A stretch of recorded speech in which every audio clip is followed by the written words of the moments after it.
Dia kata sesiapa yang buat dosa kemudian menyalahkan takdir, dia pembohong dan penipu.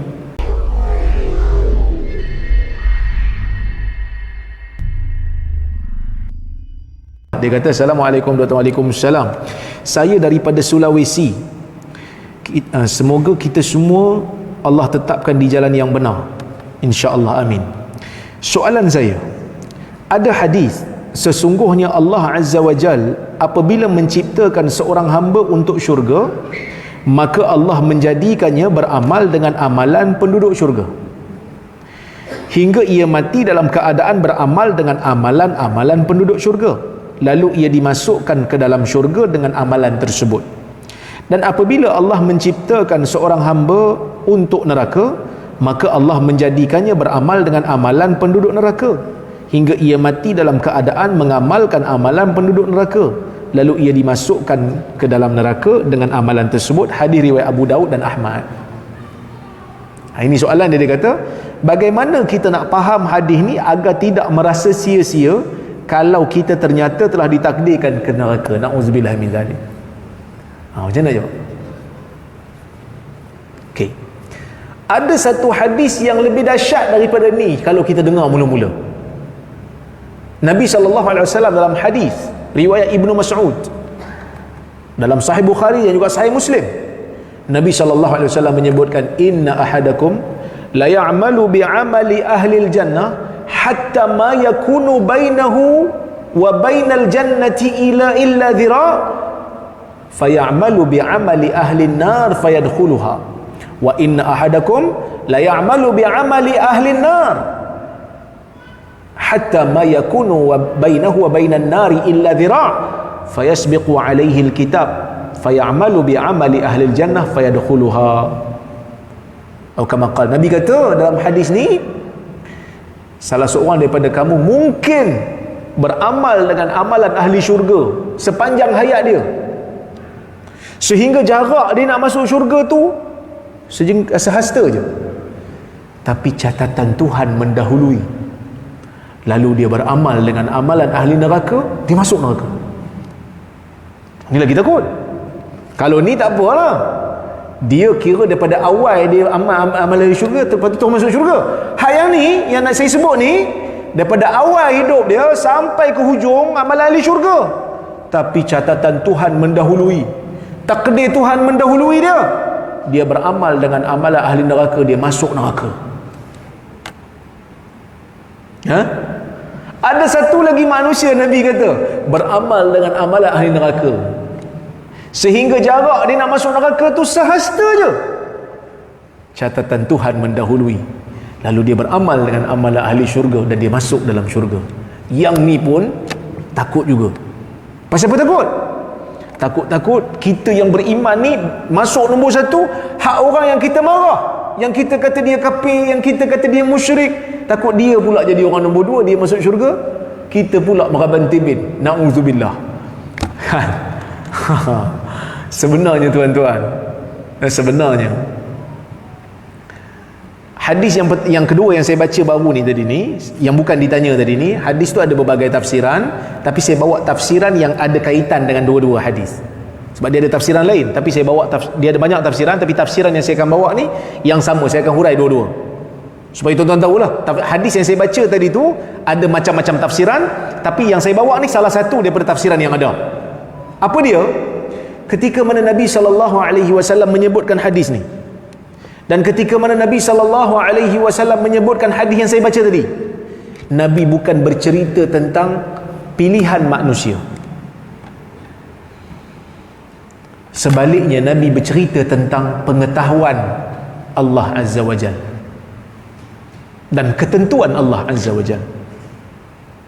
Macam mana? Dalam dunia ni ada benda yang Allah Ta'ala bagi kita pilih, ada benda yang Allah Ta'ala tak bagi kita pilih.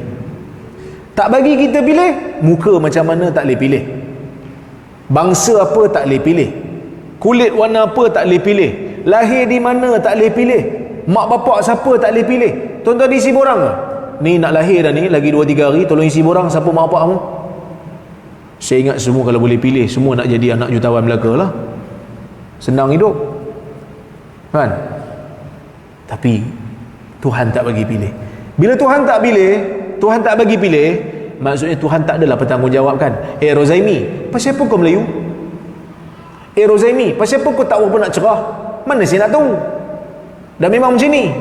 Contohlah kan, Tuhan tentukan, Tuhan tak bagi pilih. Yang ni tak timbul persoalan Tuhan akan tanya pasal apa dan pasal apa. Tak. Hikmah Tuhan pasti ada. Bila Tuhan menciptakan kita tanpa pilihan tu, ada hikmahnya. Pasti, kerana Allah Ta'ala tu hakim. Tapi ada benda Tuhan bagi pilih. Apa yang Tuhan bagi pilih? Amalan Tuhan bagi pilih. Tuan-tuan datang kuliah tadi, ada orang paksa tak? Letak senapang, jom pergi kuliah. Jangan cakap banyak. Ni zaman-zaman apa? Zaman-zaman bini-bini tengah bad mood ni. Kan kita suami-suami ni, isteri-isteri tengah bad mood sekarang ni. Jangan salah cakap. Tambah-tambah outstation tempat salah. Abang nak pergi Thailand, seminggu ni ada mesyuarat. Betul ke mesyuarat? Dia cek tentatif semua kan. Jangan main-main. Zaman-zaman ni lah. Cuma ada benda Tuhan bagi pilih, itu amalan. Kita datang kuliah ni tadi tak ada siapa paksa. Kita nak beriman ataupun nak kufur, tak ada siapa paksa.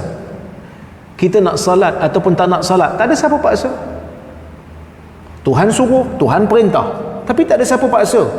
Tak ada siapa pergi heret kita tarik, pergi ambil wuduk. Tak ada.